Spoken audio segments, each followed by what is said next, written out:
ನಮಸ್ಕಾರ ಸ್ನೇಹಿತರೆ, ನಾನು ನಿಮ್ಮ ರಾಘವೇಂದ್ರ ತಳವಾರ್.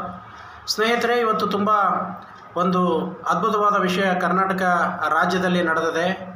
ಕಾಂಗ್ರೆಸ್ ಸರ್ಕಾರ ಬಂದಾಗಿನಿಂದ ರಾಜ್ಯದ ಜನತೆ ಒಂದಿಲ್ಲ ಒಂದು ಸಮಸ್ಯೆಗೆ ಬಳಲುತ್ತಿದ್ದಾರೆ. ಈಗ ರಾಜ್ಯ ಸರ್ಕಾರವು ಕೂಡ ಸುಮಾರು 3667 ಎಕರೆಯಷ್ಟು ಜಮೀನನ್ನು JSW ಕಂಪನಿಗೆ ಕೇವಲ 20 ಕೋಟಿ ರೂಪಾಯಿಗೆ ಮಾರಾಟ ಮಾಡಲು ಯತ್ನಿಸಿರುವುದನ್ನು ನಾವು ನಿನ್ನೆಯಿಂದ ಸುದ್ದಿ ಮಾಧ್ಯಮಗಳಲ್ಲಿ ನೋಡ್ತಾ ಇದ್ದೇವೆ. ಇದು ಮರ್ಮಾಘಾತ.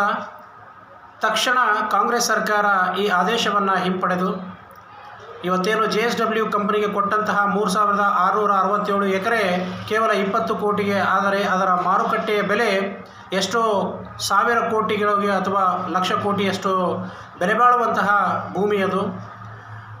ಅಲ್ಲಿರ್ತಕ್ಕಂತಹ ಗಣಿ ಮತ್ತು ಅದಿರಿನ ಸಂಪತ್ತನ್ನು ಉಪಯೋಗಿಸಿಕೊಂಡು ಇವತ್ತು ರಾಜ್ಯಕ್ಕೆ ಮತ್ತು ರಾಷ್ಟ್ರಕ್ಕೆ ತನ್ನದೇ ಆದಂತಹ ಕೊಡುಗೆಯನ್ನು ಕೊಟ್ಟಿರತಕ್ಕಂತಹ JSW ಸಂಸ್ಥೆ ಇಡೀ ರಾಜ್ಯದಲ್ಲಿ ಒಂದು ಬೃಹತ್ತಾದಂತಹ ಕೈಗಾರಿಕಾ ವ್ಯವಸ್ಥೆಯನ್ನು ಬಳ್ಳಾರಿ ಜಿಲ್ಲೆಯಲ್ಲಿ ಹೊಂದಿರುವುದಂತಹ ಸತ್ಯ. ಆದರೆ ಸರ್ಕಾರದ ಈ ಒಂದು 3667 ಎಕರೆ ಮಾರಾಟ ಮಾಡುವುದರ ಬದಲು ಭೋಗ್ಯಕ್ಕೆ ಹಾಕಿಕೊಟ್ಟರೆ ಒಳಿತು ಎನ್ನುವ ಒಂದು ಸಲಹೆಯನ್ನು ನಾನು ಸರ್ಕಾರಕ್ಕೆ ಕೊಡಲಿಕ್ಕೆ ಬಯಸ್ತೇನೆ. ಅದೇ ತೆರನಾಗಿ ಈ ಮಾರಾಟ ಮಾಡಿರುವಂತಹ ಒಂದು ಕ್ರಿಯೆಯನ್ನು ನಾನು ಖಂಡಿಸ್ತೇನೆ.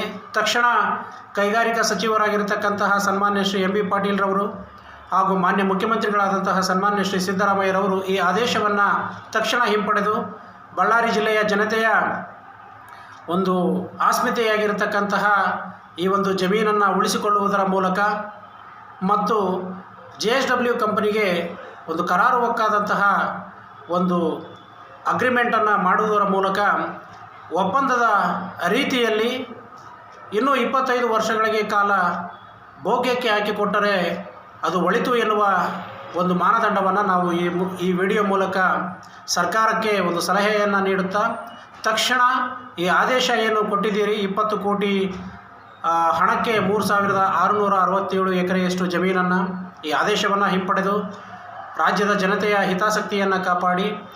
ಏಕೆಂದರೆ ಇವತ್ತು JSW ಈ ರೀತಿಯಾಗಿ ಭೂಮಿಯನ್ನು ಖರೀದಿ ಮಾಡಿರತಕ್ಕಂತಹ ಸಂದರ್ಭದಲ್ಲಿ ಮುಂದಿನ ದಿನಮಾನಗಳಲ್ಲಿ ಇನ್ನೂ ಹಲವಾರು ಕಂಪನಿಗಳು ರಾಜ್ಯಾದ್ಯಂತ ಇದೇ ರೀತಿಯಾಗಿ ಇದೇ ಮಾನದಂಡವನ್ನು ಉಪಯೋಗಿಸಿ ಇನ್ನೂ ಸಾವಿರಾರು ಎಕರೆ ಜಮೀನನ್ನು ಕೇಳಬಹುದು.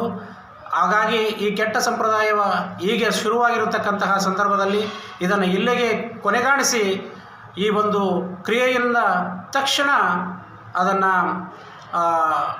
ರದ್ದುಗೊಳಿಸಿ ಕನ್ನಡಿಗರ ಹಿತಾಸಕ್ತಿಯನ್ನು ಕಾಪಾಡಬೇಕು ಎನ್ನುವುದನ್ನು ಈ ವಿಡಿಯೋ ಮೂಲಕ ನಾನು ಕಾಂಗ್ರೆಸ್ ಸರ್ಕಾರಕ್ಕೆ ಆಗ್ರಹಿಸ್ತಾ ಇದ್ದೇನೆ. ಧನ್ಯವಾದಗಳು.